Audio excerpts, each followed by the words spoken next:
हरे तन मेरा तो हरे तेरा हरे हमारे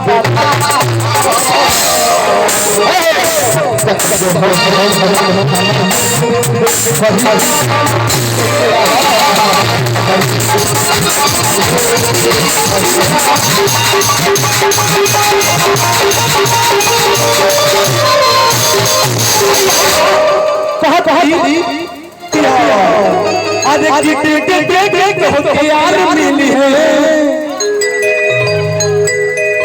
अरे ये हार मिली है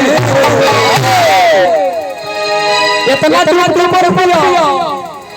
पूजा में ना इसुदा वाला है वो छोटा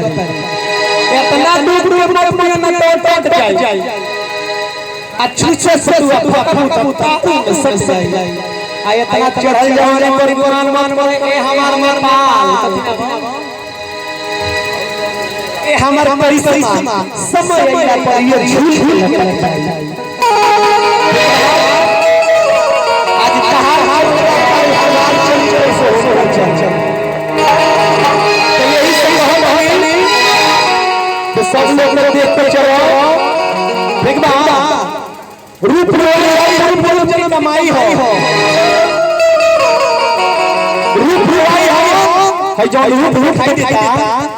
ई सब से के कोई चाम होता है का हो भैया सब के कोई चाम भाव जो अंदर बड़े बड़ी भाई रूप रुवाई है रूप के लगाई हो और रूप किस निभा गए और रूप के खड़े ना खतरनाक हो कि न जाने रूप के चक्कर में कितना जाना जाता है।